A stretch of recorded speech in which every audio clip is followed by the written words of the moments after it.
Hello दोस्तों, तो कैसे हैं आप लोग। आशा करते हैं बढ़िया होंगे। मैं एक बार फिर टॉप रैंकर अकेडमी में आपका स्वागत करता हूं। तो जैसे कि 2 दिन से वीडियो नहीं आ पा रही थी, तो इसका कारण था हमारा स्वास्थ्य ठीक नहीं था। तो चलिए आज मैं स्टार्ट करता हूं। आज मैं एक शानदार सेशन लेके आया हूँ भाई, तो उसको वही देखिएगा। चलिए तो मैं बात करता हूँ। आज मैं आपको पढ़ाने वाला हूँ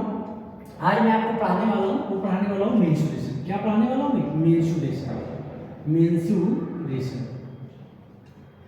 मेंस्ट्रुएशन बोले तो इसको हिंदी में कहते हैं क्षेत्र मिति। क्या कहते हैं? क्षेत्र मिति।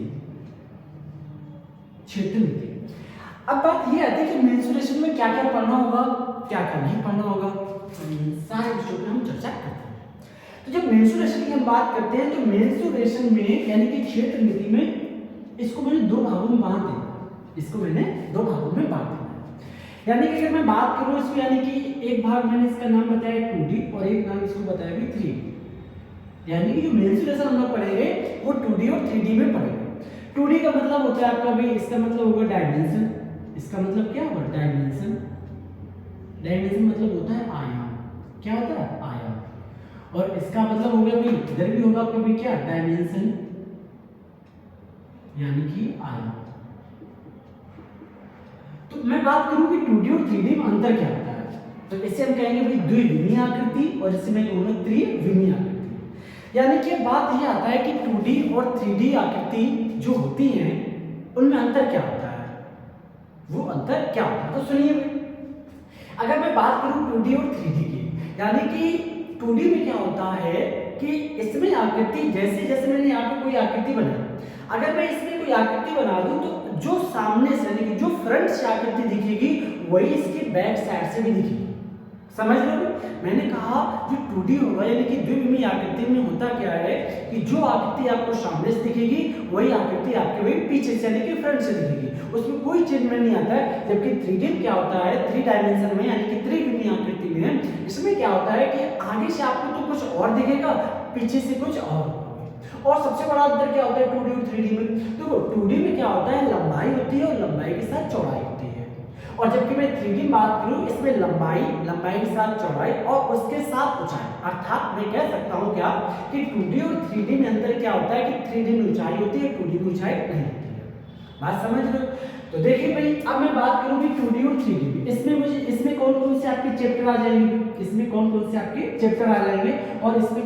आपके भाई चैप्टर आ जाएंगे। तो देखो सुनो, इसमें जो आ जाएंगे चैप्टर आपके भाई, जैसे आ जाएगा इसमें ट्रायंगल। क्या आ जाएगा भाई? त्रिभुज, ट्रायंगल। और इसकी अगर मैं बात करूं 3D में, तो 3D में आपका भाई, तो पहले 2D की इस बात कर लेते, तो इसमें आ जाएगा आपका स्क्वायर, यानी कि इसको हम कहेंगे भी त्रिभुज। क्या कहेंगे भी? त्रिभुज।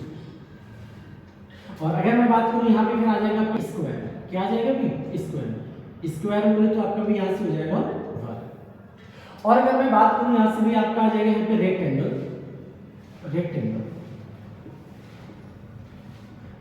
को हम लोग कहेंगे भाई आयत। क्या कहेंगे भाई? आयत। और इसके साथ 2D में हमें पढ़ना पड़ेगा भाई वृत्त। क्या पढ़ना पड़ेगा? वृत्त, यानी कि सर्कल। ये हो जाएगा आपका भाई वृत्त। अच्छा, और मैं बात करूं यहाँ पे आपको पढ़ना पड़ेगा भाई समचतुर्भुज। क्या पढ़ना पड़ेगा भाई? समचतुर्भुज,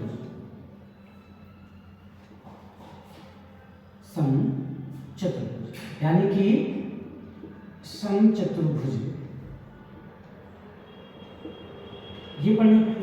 तो ये आपको सारे किस में पढ़ने देखने को मिलेंगे? ये 2D में, यानी कि द्विविमीय आकृति में हम इन सभी को पढ़ते हैं। अच्छा, 3D में क्या क्या आ जाता है? 3D में अगर मैं बात करूं, जैसे आपका आ जाएगा क्यूब। क्या आ जाएगा भाई? क्यूब बोले तो देखो क्यूब यानी कि जैसे मैं कह दूं क्यूब की बात करूं तो आपका इस तरह से हो जाएगा, ये यानी कि क्यूब, यानी कि घन। फिर आपको यहां से पढ़ना पड़ेगा भी क्यूबॉइड।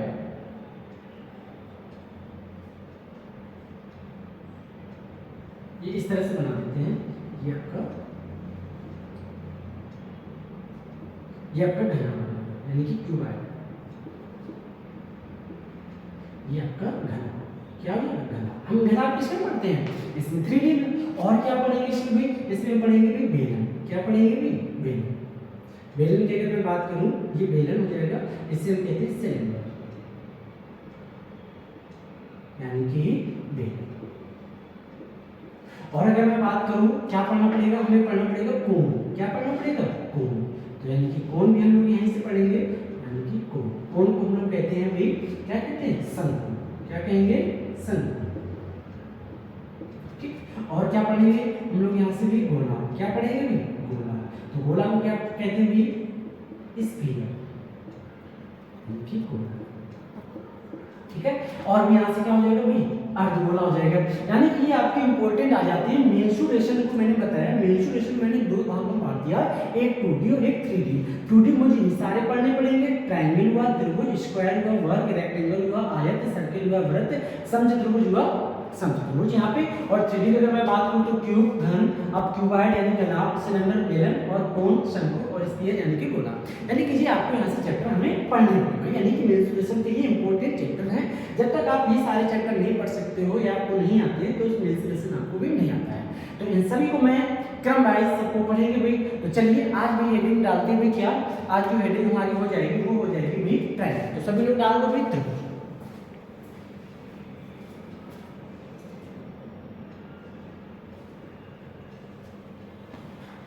चलिए मैं बात करता हूँ।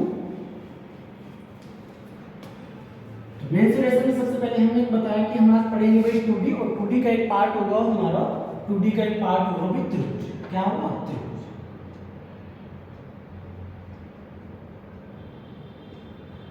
त्रिभुज यानी कि त्रिभुज की अगर मैं बात करूं इसे हम कहेंगे भाई ट्रायंगल। ट्रायंगल।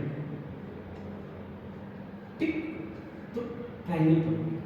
अब बात ये आती है कि सर ट्रायंगल, और ट्रायंगल में भी कई टाइप होते हैं। जैसे आपने सुना होगा एक त्रिभुज हमारा समबाहु त्रिभुज होता है, एक हमारा समद्विबाहु त्रिभुज होता है, एक हमारा विषमबाहु त्रिभुज होता है, एक हमारा समकोण त्रिभुज होता है, एक हमारा न्यून कोण होता है, और एक हमारा भाई अधिक कोण होता है। ये सारे ट्रायंगल के प्रकार हैं। तो देखिए भाई अगर मैं त्रिभुज की बात करूं तो त्रिभुज की बात करूं तो इसको भी मैंने दो भागों में बांट दिया। इसको मैंने दो भागों में बांट दिया।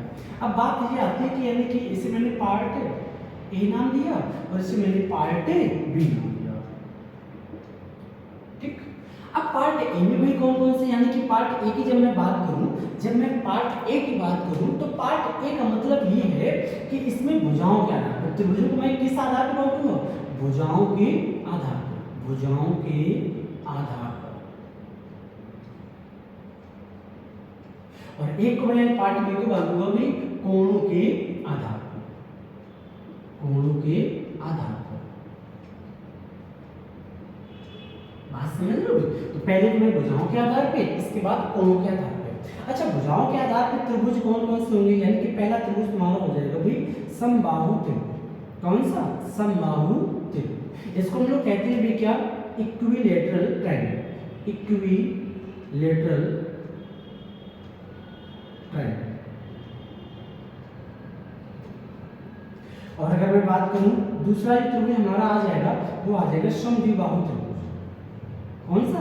समद्विबाहु त्रिभुज। इसको हम लोग कहते हैं आइसोसेलेस, यानी कि आइसोसेलेस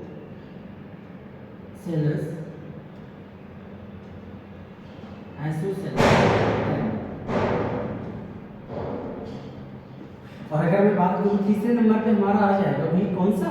विषमबाहु त्रिभुज। कौन सा? विषमबाहु त्रिभुज।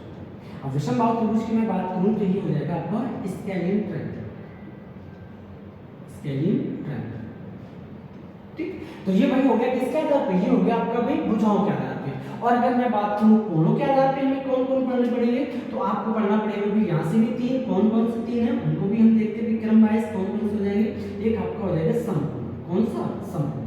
ये त्रिभुज को मैंने किसके आधार पे बांटा? कोणों के आधार पे। तो समकोण। अच्छा समकोण की मैं बात करूं तो इसे हम कहते हैं भाई राइट एंगल। क्या कहते हैं? Right angle. और अगर मैं बात करूं यहाँ पे ये हो जाएगा कभी न्यून। क्या? न्यून कोण। न्यून कोण की बात करूं जिसे हम कहते हैं एक्यूट एंगल। और अगर मैं बात करूं ये हो जाएगा कभी अधिक कोण। कौन सा? अधिक कोण। अधिक कोण की अगर मैं बात करूं यहाँ से तो हो जाएगा आपका एक्यूट एंगल। Acute angle. तो ये हमारे में कुछ त्रिभुज रहे हैं तो इनको हमें यहाँ से पढ़ना होगा। इसमें आपके इंपॉर्टेंट क्या है ये कि मैं पढ़ाऊंगा समबाहु त्रिभुज, विषमबाहु त्रिभुज, समद्विबाहु त्रिभुज, विषमबाहु त्रिभुज और समकोण, ये आपको पढ़ने पड़ेंगे। जब तक ये चारों त्रिभुजों के बारे में आपको नहीं पता होगा तो मैं ये कह सकता हूँ कि ट्रायंगल में आपको आधा अधूरा ज्ञान है, समझ लो। यानी कि इसको हम विस्तार से पढ़ेंगे। तो सबसे पहले मैंने देखा त्रिभुज ट्रायंगल, तो ट्रायंगल को मैंने दो पार्ट में बांटा, एक पार्ट ए पार्ट बी, भुजाओं के आधार पर और कोणों के आधार पर। तो भुजाओं के आधार पर ये ट्रायंगल रहे और कोणों के आधार पर ये ट्रायंगल आपके रहे। तो मैं बात करता हूँ यहाँ पे, अच्छा त्रिभुज जो है, त्रिभुज में एक बात ये आती है कि त्रिभुज कैसी आकृति होती है। तो आप कह सकते हो कि त्रिभुज वह आकृति होगी जो तीन भुजाओं से घिरी हो या बंद हो, उससे हम क्या कहेंगे त्रिभुज। यानी कि ऐसी आकृति जो तीन भुजाओं से घिरी या बंद आकृति हो, उससे हम लोग क्या कहेंगे भाई, त्रिभुज कहेंगे, ठीक है। अच्छा और इम्पोर्टेंट एक बात हो जाएगी क्या, कि त्रिभुज कब बनता है।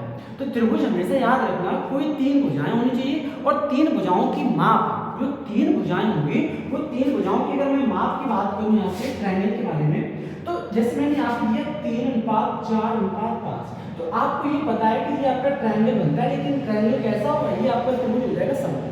ये कैसे बनता है, क्या और कोई मैं ऐसे भुजाएं दे दी, जैसे 2 दे दिया, 5 दे दिया, 8 दे दिया, क्या ये त्रिभुज बन सकता है। तो ये त्रिभुज नहीं बन सकता, ये त्रिभुज बनेगा क्यों, कारण क्या है, कारण ये है माय डियर कि देखो त्रिभुज में एक नियम होता है क्या, कि इसमें तीन तो भुजाएं होती है, तीन भुजाओं में कोई दो भुजा एक तीसरी भुजा से बड़ी होनी चाहिए।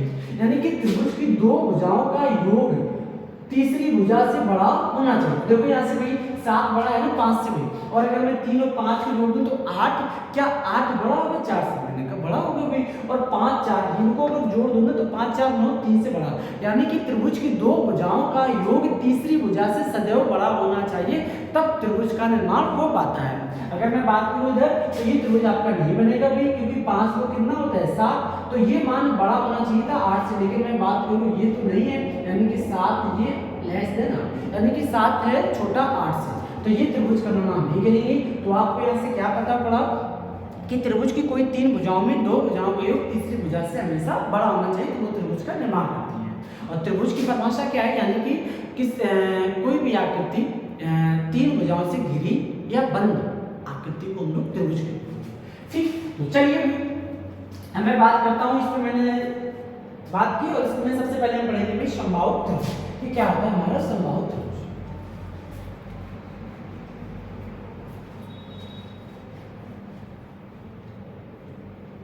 समबाहु त्रिभुज, तो देखिए भाई समबाहु त्रिभुज क्या है। तो समबाहु त्रिभुज के बारे में हम लोग अच्छे से समझते हैं।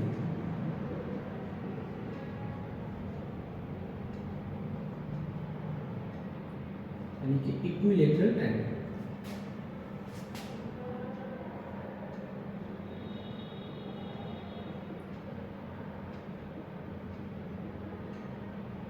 Equilateral triangle. चलिए इस पे देखते हैं। तो सबसे पहले बात आती है कि कोई त्रिभुज इस तरह से अगर त्रिभुज आपका इस तरह से, तो मैंने कहा समबाहु त्रिभुज की खास बात ये होती है कि इसकी तीनों भुजाएं कैसी होंगी, समान होंगी। इसकी तीनों भुजाएं कैसी होंगी, समान। तो मैं यहाँ से लिख सकता हूँ क्या, यहाँ से मैं लिख सकता हूँ कि ऐसा त्रिभुज, ऐसा त्रिभुज जिसकी तीनों भुजाएं समान, जिसकी तीनों भुजाएं समान, वह समबाहु त्रिभुज कहलाएगा, वह समबाहु त्रिभुज कहलाएगा, ठीक। अगर मैं इसको नाम दे दूं ये A, ये B और ये C, तो मैं बात करूं तो इसमें एक इंपॉर्टेंट पॉइंट और बन जाता है कि इसका जो प्रत्येक कोण होता है ना, वो कितने डिग्री का होता है, वो प्रत्येक 60 डिग्री का होता है कोण यहाँ से, ठीक है।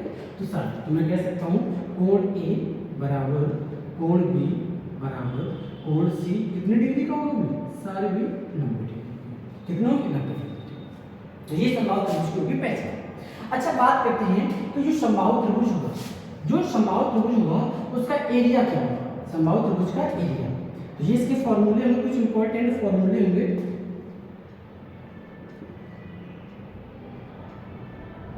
इंपॉर्टेंट फॉर्मूले, ठीक है। तो इंपॉर्टेंट अगर फॉर्मूले की अगर मैं बात करूं, यहाँ से इंपॉर्टेंट फॉर्मूले की अगर मैं बात करूं तो सबसे पहले आ जाता है कभी समबाहु समबाहु त्रिभुज का क्षेत्रफल, समबाहु त्रिभुज का क्षेत्रफल।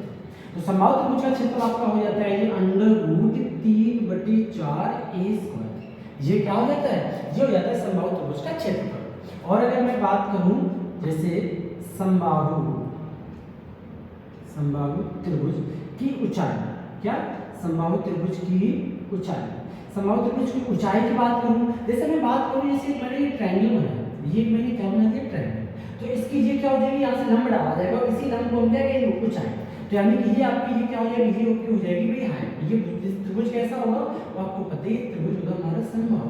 तो ये इसकी हाइट यानी ऊंचाई, ऊंचाई भी सेम कह सकते हैं, इसे हम माध्यिका भी कह सकते हैं और इसमें शीर्ष से लंब भी कह सकता हूँ, यानी कि इसे माध्यिका भी कह सकते हैं। क्या कह सकते हैं? माध्यिका। और इसे हम शीर्ष से लंब भी कह सकते हैं, शीर्ष से लंब। यानी कि ये इसका फॉर्मूला होता है √3/2a।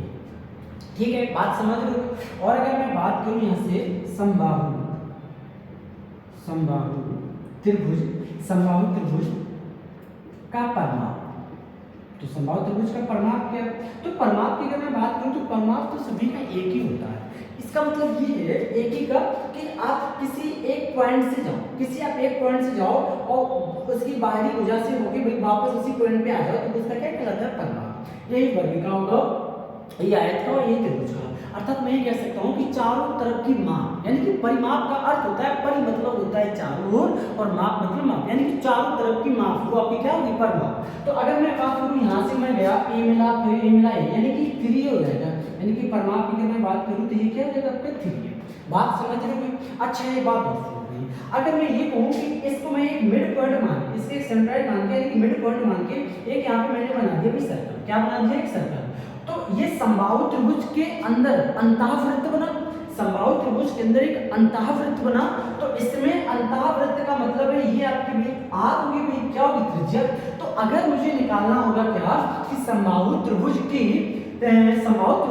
अंदर अंतःवृत्त की त्रिज्या कैसे निकालेंगे, तो वो सुनो भाई यहाँ से इंपॉर्टेंट बात है भाई, क्या समबाहु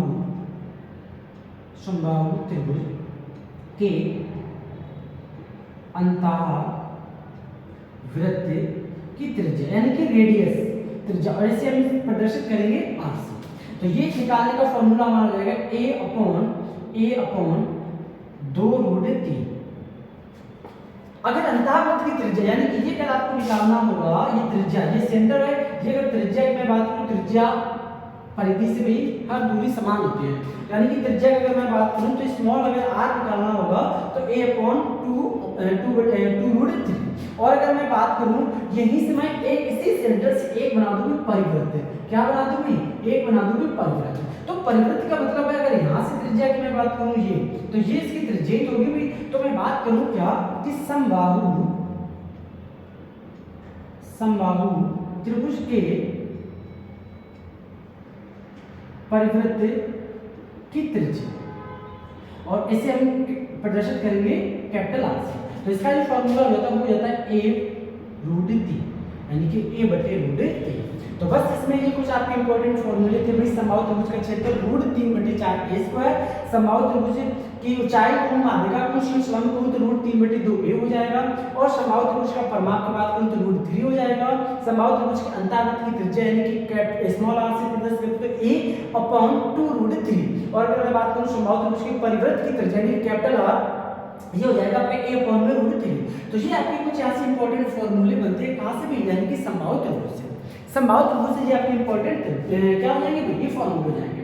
अब मैं बात करता हूँ क्या, अब मैं बात करता हूँ कि पहले तो आप इसका स्क्रीनशॉट ले लो भाई, ये आपके इंपॉर्टेंट फॉर्मूले हो जाएंगे।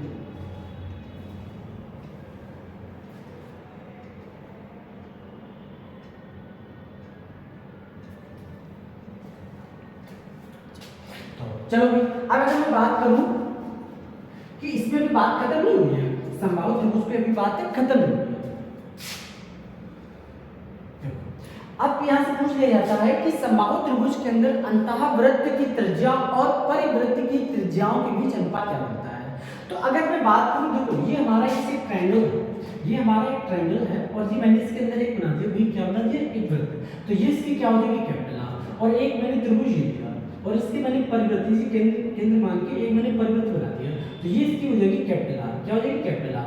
तो इससे स्मॉल आर और कैपिटल आर के बीच अनुपात क्या बनता है, यानी कि अंतःवृत्त की त्रिज्या और परिवृत्त की त्रिज्याओं के बीच अनुपात ज्ञात कीजिए। तो मैं बात करूं आर अनुपात, यानी कि स्मॉल आर अनुपात कैपिटल आर का अनुपात बनता है 1:2। क्या बनता है? 1:2। लेकिन बात क्या है सर, ये 1:2 कैसे? उसके लिए भी समझो जरा यहाँ से। तो देखो, अगर मैं बात करूं दोस्तों, पहली बात तो आपको भी ये याद रखना है, पहली बात आपको ये याद रखना है। और अगर मैं बात करूं कैसे आता है, देखो आपको मैं बता दूं, ये आर और ये कैपिटल आर। देखो ये स्मॉल आर निकालने के लिए आपको पता है क्या कि a/2√3 ये होता है। और अगर मैं कोई यहाँ से त्रिज्या निकालने के लिए होता है a/√3। तो बताओ ये a से 1 कटा, ये √3 से √3 कटा, यानी कि 1/2 और वहां पे क्या बचा? 1/1। तो बताओ क्रॉस होना होगा तो 1:2, यानी कि ये कैपिटल आर हो गया और ये आपका भी स्मॉल आर। तो वही तो मैंने ये लिखा है, वही तो मैंने ये लिखा है। तो ये आपको पता होना चाहिए कि समबाहु त्रिभुज के अंतःवृत्त की त्रिज्या और परिवृत्त की त्रिज्या के बीच जो रेशियो बनता है वो आपका 1:2 होता है। बात अभी खत्म नहीं हुई है। तो और मैं अगर बात करूं कि इसी में अगर मैं बात करूं इसकी, भाई ये तो भाई इनका अनुपात हो गया भाई, ठीक है। और अगर मैं बात करूं इनके क्षेत्रफल में, यानी कि आर इनके, यानी कि क्षेत्रफल का रेशियो क्या होगा? ये जो त्रिज्या अनुपात है भाई, ये किसका? रेडियस का। ये रेडियस का हो जाएगा भाई, ये आपका भी रेडियस का हो जाएगा। किसका भी? त्रिज्या के अनुपात हो जाएगा रेडियस। और ये अगर मैं बात करूं ये एरिया का, इसका एरिया का, तो एरिया का अनुपात बनता है 1:4। तो ये आपको भाई याद रखना है, ठीक है। तो त्रिज्याओं के बीच 1:2 और क्षेत्रफल के बीच 1:4 होता है। तो ये आपको याद रखना है, मोस्ट इंपोर्टेंट है। तो ये यहाँ से कुछ आपके भाई समबाहु त्रिभुज से फॉर्मूले और कुछ इंपोर्टेंट मान यहाँ से आते हैं, इसको एक बार नोट कर लीजिए।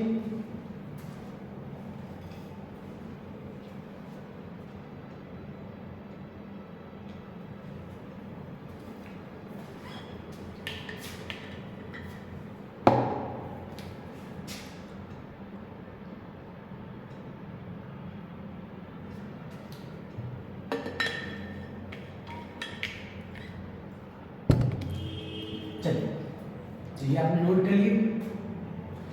इसके बाद देखो ये हो गया आपका समबाहु त्रिभुज। कौन सा त्रिभुज हो गया भाई?